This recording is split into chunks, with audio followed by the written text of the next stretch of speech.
tableau, the nativity tableau, of time immemorial. We've had these tableaux in churches, a little crib, the straw, Mary and Joseph and so on, and the animals. We all know the tableau. They were replaced.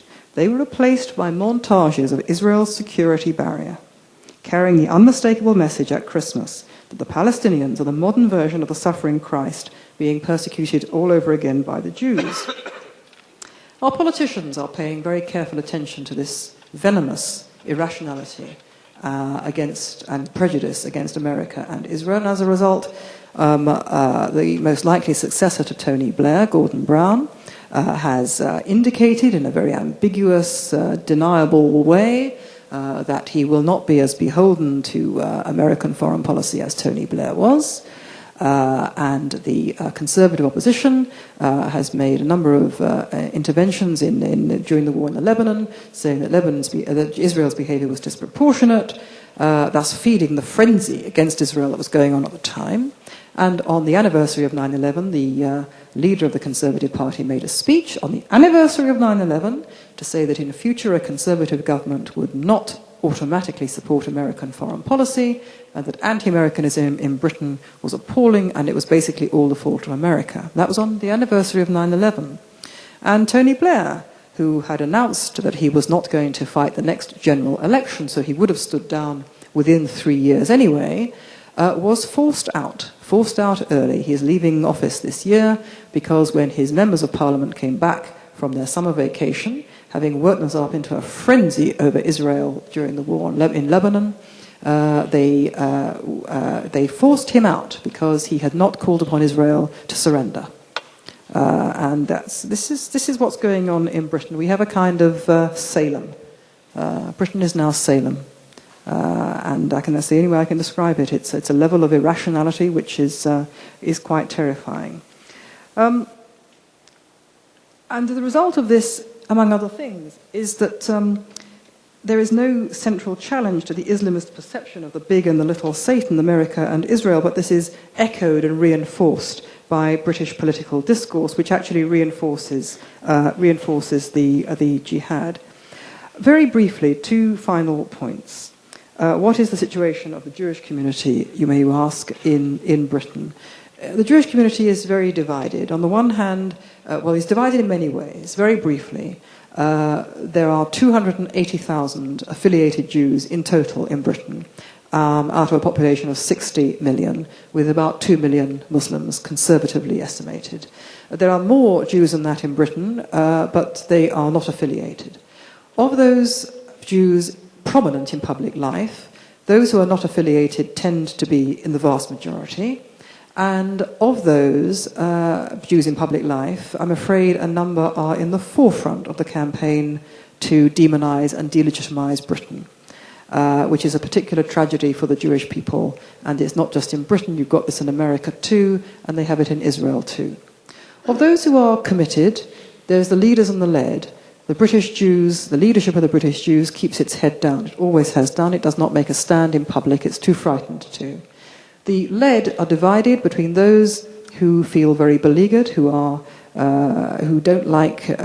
feel tense the whole time. They don't want to open the newspaper in the morning. They don't want to go to the office. They don't want to go to college. They don't want to have the social engagements in case they hear something terrible about the Jewish people. And then there are other Jews who are very confused because they are ignorant of Jewish history, they are ignorant of Israel's history in the present situation. They get their information like everybody else from the BBC, from the polluted newspapers, and they believe the lies. So the Jewish community is not in a very happy state. And the final remarks I would say is this, and really this is the sort of overall message that I wish to convey and why I wrote the book, and I feel this even more strongly now. We don't really realize in Britain and America that terrorism is not the biggest threat we face. The much bigger threat is the ideology that drives it, and it's not enough just to fight terror. The principal battleground is the world of ideas, and the Islamists do understand this. But we haven't even understood that this is where the real battleground is. We're not even on this battleground, and so we let the lies stand. And as a result, we allow and encourage these lies to take root in the minds of our enemies, fueling the hysteria and the hatred, and we've allowed them to take root in the minds of our own people who are the victims of this terrible thing, allowing them to become demoralized and confused. The liberal West, which worships at the shrine of reason and makes such a fetish of the power of the intellect, does not understand that ideas can kill. And as a result, we have all, Britain, America, Europe, and Israel, we've all left the battleground of ideas totally undefended, allowing the unhindered advance of falsehood and hatred. And worse still, our intelligentsia and our media often act as the Islamists' fifth column. And it's only if we act against this ideology that is spreading this falsehood and hatred and stop its advance under the seductive umbrella of minority rights that we have any chance of defending the free world. And that means, while showing respect to Muslims who derive only spiritual sustenance from their faith, we must reassert Western values and resist any attempt to subvert them.